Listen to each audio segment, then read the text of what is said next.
তিলোত্তমার বিচারের দাবিতে এদিন হাওড়া গ্রন্থাগারের সামনে থেকে কাজীপাড়া পর্যন্ত হাওয়াই চটি হাতে নিয়ে মিছিলে সামিল হলেন সদ্য কংগ্রেস সভাপতির পদ হারানো অধীর চৌধুরী।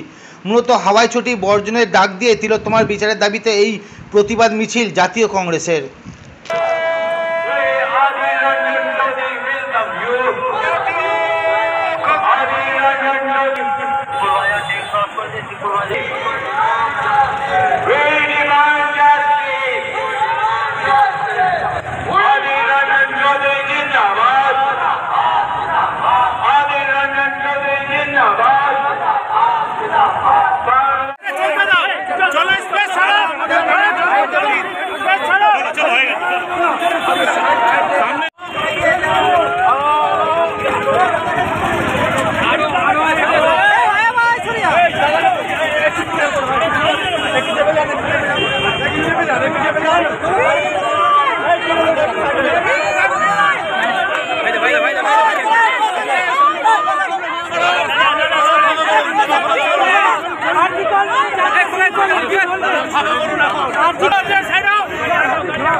যদি ছাত্র ভবন থেকে ছাত্র অধিকর্তা হয়ে আরজি করে পুরনো অধ্যক্ষ সন্দীপ ঘোষকে সরাতে হয়, জননেতা শ্রী অধীর রঞ্জন চৌধুরী সেই সুদূর বহরমপুর থেকে দৌড়ে এসেছেন আজকে আপনাদের সঙ্গ দিতে, এই আন্দোলনের সাথী হতে এবং দুনিয়ার ডাক্তার সহ রাজ্যের নাগরিকদের আন্দোলনে।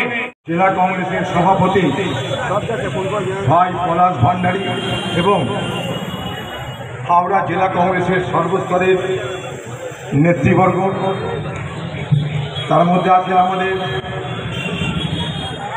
অসিত বাবু, যিনি একসময় এখানকার এমএলএও ছিলেন, আপনারা জানেন।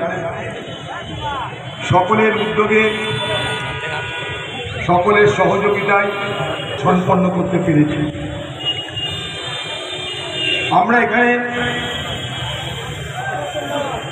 কোনো ভোটের রাজনীতি করতে আসিনি, কোনো নির্বাচনী প্রচারে আসিনি। এই বাংলার আমাদের ঘরে একটা বোন, একটা মেয়ে কলকাতার আরজিকর হাসপাতালে 9 আগস্ট নৃশংসভাবে বর্বরতার পরিচয় দিয়ে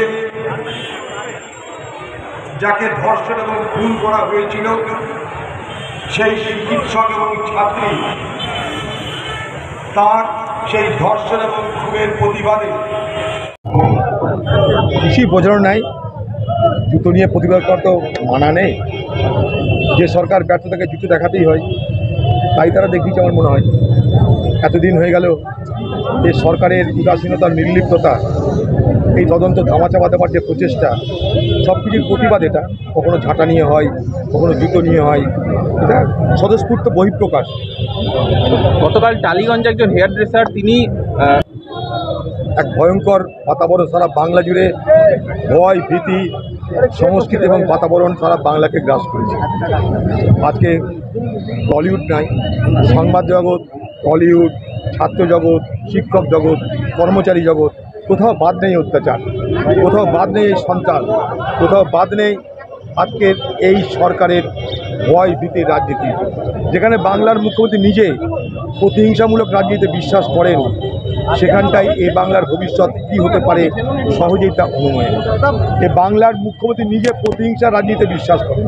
তিনি একজন ভেঞ্জফুল লেডি, যিনি প্রতিহিংসা করেন নিজে, সেই রাজ্যে প্রতিহিংসা রাজনীতি মাথাচাড়া দেবে।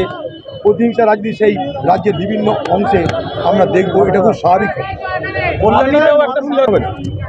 ছোট ভাইয়ের মতন কালকে আমাকে ফোন করে বলেছে, অভিনন্দন জানিস। উনি বলেছেন সবার পরামর্শ নিয়েই চলবে, ভালোই তো, সেটাই তো হওয়া উচিত। বামেদের সঙ্গে সম্পর্ক বা জোটের ক্ষেত্রে আপনার একটা ভালো ভূমিকা ছিল, সেই সম্পর্কটা এখন কি হবে? এখন থেকে ফোরকাস্ট কী করে করবো আমি? বামেদের সঙ্গে আমার খুব ভালো সম্পর্ক আছে। এখন নতুন সভাপতি हम तो ये न्याय चाहते हैं और न्याय मिलने के लिए हमारी तरफ से जो कोशिशें करना चाहिए, जो प्रयास करना चाहिए, वो प्रयास में हम रहते हैं। सारे बंगाल के आम लोग की यही मांग है कि तिलोत्तमा के साथ जो घिनौने दुष्कर्म किए गए हैं, जो दरिंदों ने उनकी जीवन की हानि किए हैं, बलात्कार, उसके बाद उनको हत्या किए हैं, उन लोगों को जल्द से जल्द पकड़ा जाए और जल्द से जल्द उन लोगों को जो उचित सजा मिलना चाहिए